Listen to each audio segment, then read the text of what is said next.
De tes deux livres, là on est au salon du livre Pays. Lequel merci, lequel tu as écrit le premier? Alors j'ai écrit d'abord Tipa Tipa Nassomé, les combats de Raymond Lucas. D'accord. C'est le premier livre, la première publication de Vétiver Édition, et c'est moi qui ai écrit donc ce roman. C'est l'histoire de la vie de Raymond Lucas.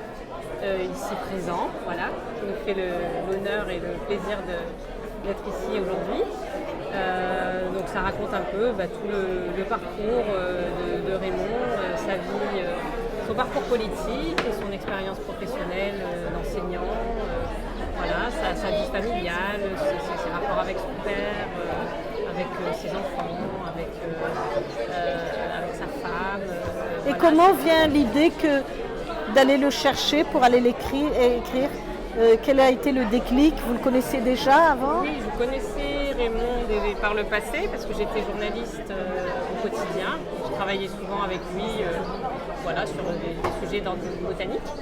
Et quand j'ai quitté le quotidien, que j'avais du temps et un boulevard qui s'ouvrait devant moi, et je me suis demandé ce que j'avais envie de faire, et j'ai repensé à Raymond et à toutes les choses qu'il avait à raconter et à moi, mon envie d'écrire. Et voilà. Toujours un peu le samedi.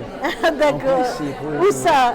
À quelle émission? Réunion première, dans l'émission Kossa l'a fait. Je la trouve drôle quand elle est venue demander à vous d'écrire outre l'histoire. Elle a fait plusieurs interviews aussi à l'époque, oui. Sur Bonne Gramoun Zaviron. Et donc elle l'a connu à moi, c'est probablement tout ça. Elle a vu j'y pense, elle a vu que le combat que m'y mène, il devrait être peut-être partagé avec les autres, surtout pour encourager tout le monde et la jeunesse. Dire ça qu'on a pu dire, voilà. Ouais. La jeunesse et les moins jeunes. Et les moins jeunes, oui. Aussi. Et que nous soyons francs avec nous-mêmes, que nous fait sortir ce que l'on a dans tout notre ressenti et que nous transmet ça. Peut-être qu'elle a senti ça et puis peut-être moi t'es fingel, que moi c'est un boum. Le petit peu m'y connaît, mais veut donner avant que m'y ça va. Ok, le message l'est passé. Et si le message, il sert à ouvrir les yeux créole et à main la zote, lève la tête et prendre, approprier à zote